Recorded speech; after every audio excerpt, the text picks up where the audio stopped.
తెలంగాణ ముద్దుబిడ్డ దేశ ప్రధానిగా సేవలందించిన పాములపర్తి వెంకట నరసింహారావుకు కేంద్ర ప్రభుత్వం భారతరత్న పురస్కారం ప్రకటించడం సంతోషకరమని సీఎం రేవంత్ రెడ్డి అన్నారు. దేశ ఆర్థిక వ్యవస్థ కుప్పకూలిన సమయంలో కొత్త ఆర్థిక సంస్కరణలు ప్రవేశపెట్టి ఇతర దేశాలతో పోటీ పడేలా చేసిన గొప్ప వ్యక్తి పివి అని కొనియాడారు. భారతరత్న పురస్కారం ఆలస్యమైన ఆయనకు ఆ గౌరవం దక్కడం దేశ ప్రజలకు గర్వకారణమన్నారు. రాష్ట్ర ప్రజల తరపున సభ తరపున పివి నరసింహారావు కుటుంబ సభ్యులకు, అభిమానులకు, ఆయన ఎదుగుదలకు సహకరించిన కాంగ్రెస్ పార్టీ నాయకులకు సీఎం రేవంత్ రెడ్డి శుభాకాంక్షలు తెలిపారు.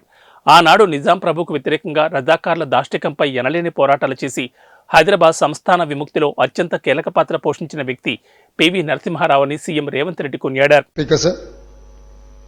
ఈరోజు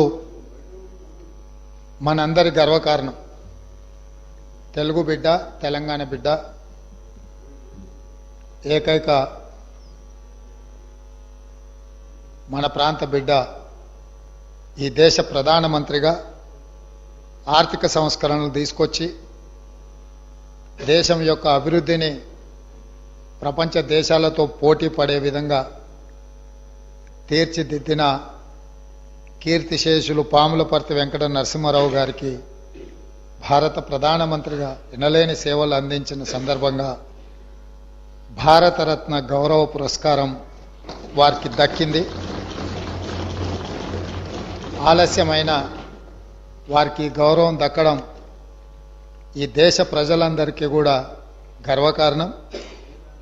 ఈ సందర్భంగా నా తరఫున, ఈ సభ తరఫున, తెలంగాణ ప్రజలందరి తరఫున వారి కుటుంబ సభ్యులకు, అభిమానులకు, అడుగడుగున వారి రాజకీయ ఎదుగుదలకు సహకరించిన కాంగ్రెస్ పార్టీ నాయకులకు, ప్రధానంగా శ్రీమతి సోనియా గాంధీ గారు వారు ప్రధానమంత్రిగా ఎన్నికవ్వడానికి, ప్రభుత్వాన్ని నడిపించడానికి సహకరించి ఆనాడు నిజాంలకు వ్యతిరేకంగా రజాకర్ల దాష్టికం మీద పోరాటం చేసి హైదరాబాదు రాష్ట్ర విముక్తిలో అత్యంత కీలక పాత్ర పోషించిన కీర్తిశేషులు పివి నరసింహారావు గారికి భారతరత్న వచ్చిన సందర్భంగా ఈ సభంతా కరతాళ ధ్వనులతోటి వారికి, వారి కుటుంబానికి ధన్యవాదాలు చెప్పి వారి కుటుంబాన్ని మనస్ఫూర్తిగా అభినందిస్తున్నా. ఇది మనందరికీ గర్వకారణం. ఈ సభ ద్వారా వారికి అభినందనలు తెలియజేస్తున్నా. అధ్యక్ష.